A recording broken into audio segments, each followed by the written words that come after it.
Max Your Journey Tribe, RV community, welcome back to your favorite camping YouTube channel on the planet. Today, we're helping you solve another issue. That's right, how to keep your camper cool. These are some of my top 5 hacks for the RV life. How to keep your camper cool in some of those summer days, those hot climates, or some of those heat waves that are coming through. Prepare yourself now, be ready, and stay nice and cool inside your RV this summer.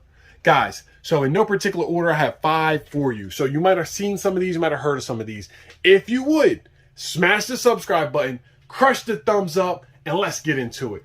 So, number 1 on my list, windows and blinds. Okay, yes, keep the windows and blinds down, closed, not up like this, not checking out the view, not cracked here. If it's so hot, keep them down and go outside and enjoy that view if you need to.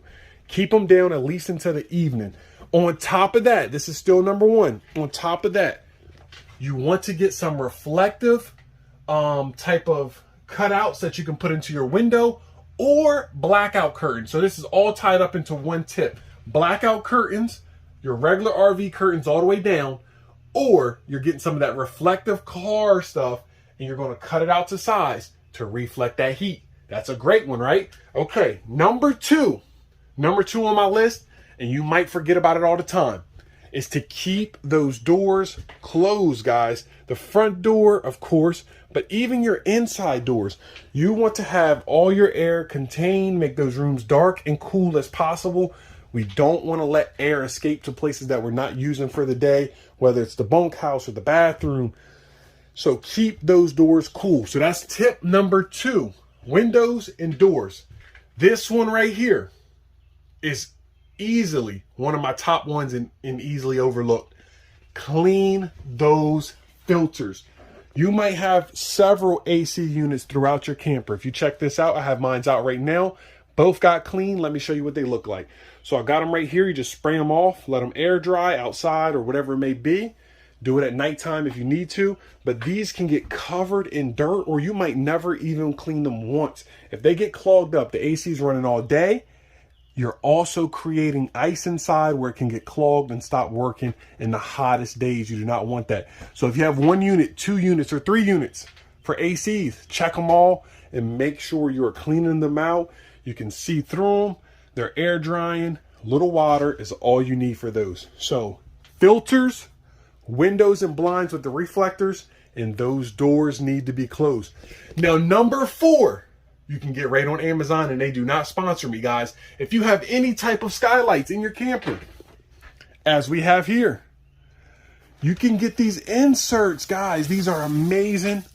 As I said, I am not sponsored, but this same reflector right here is what we want to put in our windows. And the same right here is where a lot of your airflow will escape out of these plugs in the roof. So you put them in here. They're nice and cushioned. As you can see, they fit to size. Look them up, RV roof plugs or whatever you want to call them. I have them in the areas I need them. My main area where my AC unit is, but also in my bedroom. They keep them dark and they also provide that reflective tape on top, guys. I leave them in there all year long because these also double as keeping your heat inside and keeping the cool outside, guys. So those plugs are amazing. Look them up on Amazon. That's tip number 4. Now, the last one, guys, to help all this tie together, to keep the AC running, is get you a nice fan to add to the AC unit, to move the air around, to keep it breezy in there. You get you a nice standing fan or even one of those nice ground ones that push the air really good, and they will push that AC even better and also add to that coolness in the air, guys. So if I could help you out, or if I helped you out for these hot days, or if you have a tip, let me know down in the comments. And if you would, smash that thumbs up, smash the subscribe button, and please don't forget to max your journey. Check us out on Instagram as well. We are on our way. We're growing our channel, and we love having RVers or adventurers just like yourself, guys. Check out all our content. We appreciate you. We love you. We thank you so much.